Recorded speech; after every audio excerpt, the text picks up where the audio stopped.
Hola, bienvenido al podcast The Message, un espacio donde escucharás muchas experiencias, enseñanzas y sobre todo, palabra de Dios, que traerán fe, ánimo y esperanza a tu corazón. En 1961, Suecia construyó un puente que conectaba una isla con el resto del continente. Eso fue un gran avance al desarrollo en ese tiempo. Además, era un puente donde los barcos pasaban por debajo de él, así que lo usaron por mucho tiempo, aproximadamente 20 años. Pero en enero de 1981 fue una mañana de invierno intenso, todo cubierto de nieve, hielo y niebla. Había un barco que iba a cruzar por debajo del puente, sin embargo, este barco era demasiado alto, era mucho más grande de los que solían pasar por ahí, haciendo que el barco chocara con el puente. El choque provocó que toda la parte central del puente se desplomara. Pero no solo eso, también hizo que la radio y las redes se dañaran. Así que el capitán del barco no tenía manera de llamar y avisar que el puente se había caído. Y en ese tiempo todavía no existían los teléfonos móviles. Ok, entonces, como nadie sabía que el puente estaba roto, caído, partido por la mitad, los coches que iban por ahí, uno tras otro, caían al vacío, teniendo así una muerte instantánea. Varias personas fallecieron ese día. Fue muy fuerte eso. ¿Te imaginas? Ver cómo iban cayendo coche tras coche hasta que uno se dio cuenta y logró frenar justo antes de llegar al precipicio del puente. Entonces salió y empezó a gritar: ¡Paren! ¡Paren! ¡Den la vuelta! Si sigues conduciendo, irás hacia tu muerte. ¡Caerás! Al ver esta historia trágica que fue real, encuentro en los evangelios que Jesús grita la misma advertencia. Estás yendo por el camino equivocado. Este camino acaba en destrucción. Da la vuelta. Ahora, yo quiero leer lo que dice Mateo 7, versículo 13 al 14, y miremos la relación que tiene. Entrad por la puerta estrecha, porque ancha es la puerta y espacioso el camino que lleva a la perdición, y muchos son los que entran por ella. Porque estrecha es la puerta y angosto el camino que lleva a la vida, y pocos son los que la hallan. Dios es muy inteligente. Él lo sabe todo y nosotros no sabemos casi nada. No somos muy inteligentes. Y lo que quiero decir con esto es que todos nosotros, por naturaleza, escogemos el camino ancho. Podemos llegar a ser muy buenas personas o muy malas, pero todos seguimos eligiendo ese camino. El problema es que tú no te das cuenta, pero Dios sí. Entonces Él sabe que la mayoría elegirá ese camino ancho y además sabe cuál es el destino de ese camino ancho. Así que para advertirnos, Dios mandó a su Hijo Jesús, vivió en la tierra durante 30 años y en ese tiempo estuvo contando esta historia. Él dijo: tengo un mensaje para vosotros y es de Dios. Hay algo que vosotros no sabéis que yo sí sé, así que necesito que escuchéis porque es de vida o muerte. Hay tres cosas que necesitan saber. La primera: hay dos puertas, una ancha y otra estrecha. La segunda cosa que quiero que sepáis, dijo Jesús, es que hay dos caminos, uno ancho y uno estrecho. Y lo último que quiero que sepáis es que hay dos destinos, de vida o de destrucción. Ese es el gran anuncio que hace Jesús para la gente cuando Él vino. Pero Él no les da simplemente la información, sino que también les manda hacer algo. Y esto lo vemos en el versículo 13. Entrad por la puerta estrecha. Jesús necesita que nosotros, todo el mundo, sepa de estas tres cosas. Pero hay otra cosa que Dios sabe también: que en la iglesia habrá quienes estén en el camino ancho y otros en el camino angosto. ¿Saben por qué? Porque las religiones no salvarán. Ahora, hablando de los que están fuera de la iglesia, he escuchado muchas veces la expresión: yo busco a Dios a mi manera. Todo el mundo quiere vivir su vida a su manera, coger el camino que desee, creyendo que es el camino correcto. Y esto me hace acordar de lo que dice Proverbios 14:12.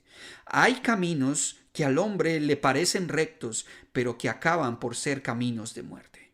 Y volviendo a lo de los dos caminos, el ancho y el angosto, quiero hacer la pregunta: ¿cuál de esos dos caminos te encuentras en estos momentos? Esto es para meditarlo, para pensarlo, pero déjame contarte cómo hacer para caminar por el camino ancho. Para empezar, la puerta que lleva a este camino es tan ancha que probablemente no te des ni cuenta de que estás ahí. Así que, ¿qué tienes que hacer para entrar por esa puerta? Primero que todo, es súper importante que estés viviendo en pecado. Es importante que no niegues ninguno de tus apetitos físicos. Entonces, si tienes hambre, puedes comer y hartarte de comida y pasarte, pero está bien. Si estás cansado, puedes ir a tu casa, meterte en internet y ver pornografía. De hecho, puedes satisfacer todos tus deseos sexuales. Ok, puedes casarte y tener sexo con tu esposa, pero ¿por qué parar ahí? Hay mucha gente con la que puedes acostarte. Puedes cometer adulterio.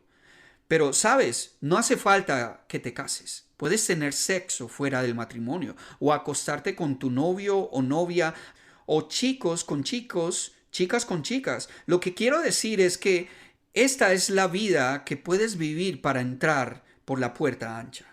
Puedes criticar, puedes creer en Dios y buscarlo a tu manera, puedes ir a una iglesia, puedes creer en otros dioses, puedes ser ateo, pero tengo que decirte esto: la persona más importante en este mundo eres tú, así que es muy importante que tú hagas lo que tú quieras y no lo que otros digan. Así es como puedes permanecer en ese camino ancho. Y entonces viene Jesús y nos dice: entrad por la puerta estrecha. ¿Qué es la puerta estrecha? Para empezar, Jesús dice: yo soy la puerta, pero dice también: yo soy el camino y yo soy la vida. Lo que nos quiere decir esto es que debemos de entender que esa puerta que lleva a ese camino estrecho, que lleva a la vida, se llama tener un encuentro cara a cara con Jesús y darte cuenta de que la manera en que vives no agrada a Dios. Ahora, esta puerta es tan estrecha, pero tan estrecha, que la mayoría de la gente elige no cruzarla. Porque cuando llegan a la puerta de la salvación y empiezan a ver ese camino estrecho que va después de la puerta y comienzan a ver las restricciones que Dios va a poner en sus vidas, se dicen a sí mismo: ¿así que tengo que rendir todo en esta vida? Pero Jesús dice: tienes que dejar todos tus pecados para poder cruzar esa puerta, porque no podrás cruzarla con todos tus pecados. Eso se llama arrepentimiento. Luego Jesús dice: dame tu corazón. La vida ya no va a ser acerca de ti. Tú no vas a ser el Dios de tu propia vida. Vas a dejar de tomar tus propias decisiones y dejar que yo te guíe. Vas a tener que darme las llaves de tu coche, de tu vida, y confiar en mí y dejar que yo maneje tu vida. Yo te voy a guiar al buen destino. Eso se llama conversión, nacer de nuevo, y esa es la puerta estrecha. Lucas 13, versículo 24, Jesús dijo: esfuérzate por entrar por la puerta estrecha, porque muchos intentarán hacerlo, pero no podrán. Estás delante de esa puerta y Jesús te pregunta: ¿quieres ir al cielo? Y tú: sí. Entonces tienes que dejar todos tus pecados antes de entrar. Yo te perdonaré y tienes que andar conmigo por el resto de tu vida. Les doy un ejemplo. ¿Se acuerdan del joven rico? ¿Qué tengo que hacer? Obedece mis mandamientos. ¿Qué más? Tienes mucho dinero, ¿verdad? Sí, tengo muchas posesiones. Dios me ha bendecido mucho, me ha prosperado. Y Jesús le dice: vende todo lo que tienes, dalo a los pobres, porque no significa nada para mí, y sígueme, entonces tendrás tesoros en los cielos. Y ahí se quedó ese joven rico delante del Hijo de Dios, de Jesús, delante de esa puerta, y miró la puerta estrecha, luego la puerta ancha, y dio la vuelta, yéndose triste porque amaba más a sus riquezas. Haz el esfuerzo por entrar por la puerta estrecha. Pero la gente no quiere entrar porque es difícil. La gente dice eso: es muy difícil, es una vida aburrida, de prohibiciones, eso es demasiado radical. Así lo ven. Claro que es difícil. Pero hay que entender también que si realmente estás dispuesto a entrar, tendrás la gracia de Dios para lograrlo, porque no es por obras, sino por su gracia, para que nadie se gloríe. Efesios 2, versículo 8 al 9. El punto es que hay dos puertas, hay dos caminos, hay dos destinos, y la verdad es que tú estás en uno de ellos. ¿Sabes cuántas religiones hay en el mundo? Por ahí unas 4.300 religiones, si no me equivoco. Pero ninguna, absolutamente ninguna salvará. Quizás es duro lo que estoy diciendo, pero es verdad. Y saben, hemos escuchado mucho, la salvación es gratis. Y sí, estoy de acuerdo, pero es gratis en el sentido que Dios proveyó de su gracia y favor a través de su Hijo para que todos lleguemos a la salvación. Sin embargo, pregúntale a Jesús si fue gratis. Él se subió a una cruz llevando tu pecado, mi pecado y todo lo que hemos hecho en ese camino ancho. Él lo llevó sobre sí mismo cuando le pusieron clavos en sus manos y en sus pies. Pregúntale si fue fácil. Él murió por todos nosotros y lo hizo porque nos ama, porque quiere que estemos en la eternidad con Él. La salvación es gratis, es por gracia, no es por obras, pero va a costar renunciar tu vida. Le costó a Jesús la suya, y hay pocas personas que están dispuestas a pasar por esa puerta estrecha. Termino con esto. Hace 12 años me encontraba en un retiro de líderes que programó mi iglesia. Era un tiempo en el que íbamos a recargar fuerzas en Dios y refrescar la visión del siguiente semestre de ese mismo año. Yo hacía parte del cuerpo de líderes con el ministerio de jóvenes, además de ser el ministro de alabanza. Fue en un tiempo de oración e intercesión, en ese retiro, en el que yo pude ver mis pecados tal como Dios quería que los viera. Verán, yo era una persona que llevaba una vida doble. Los fines de semana era el líder de jóvenes y el que solía cantar los domingos y ministrar, pero el resto de la semana era otro.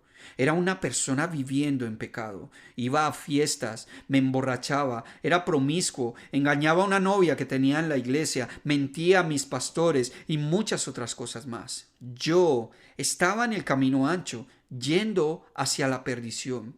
Fue en esa época en la que toqué fondo completamente, y esto no se lo deseo a nadie. Tocar fondo es horrible, muy horrible. Estaba en el fango, en el lodo cenagoso, y nadie lo sabía, pero Dios sí.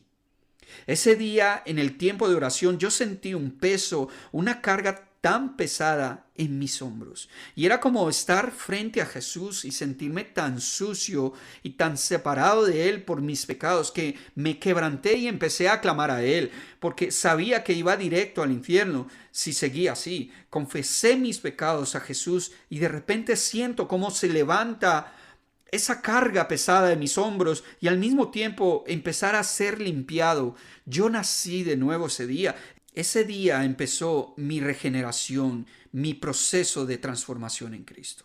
Después de ese tiempo, el pastor nos pidió a todos los líderes que nos sentáramos porque él nos lavaría los pies como lo hizo Jesús. Y cuando llegó a donde mí y empezó a lavar mis pies, me dijo que el Espíritu Santo le estaba mostrando que había unas marcas de grilletes como cicatrices arriba de mis tobillos. Eso fue sorprendentemente revelador. Jesús había roto mis cadenas. ¿En cuál camino te encuentras en estos momentos? ¿En el angosto o en el ancho? Entra por la puerta estrecha y anda por el camino angosto, dice Jesús. Pero yo te digo, no te pongas a mirar lo angosto que está el camino o lo estrecho de la puerta. No mires lo difícil que es transitar por ese camino escabroso.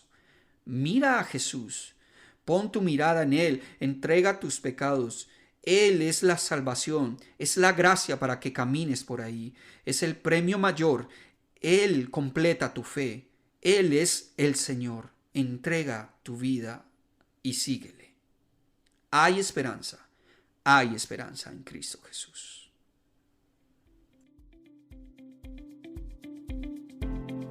Gracias por escuchar el podcast The Message. Esperamos que Dios haya hablado a tu corazón con este mensaje. Y si crees que puede edificar a otros, compártelo a tus seres cercanos o en tus redes sociales. Nos vemos en el próximo mensaje. Bendiciones.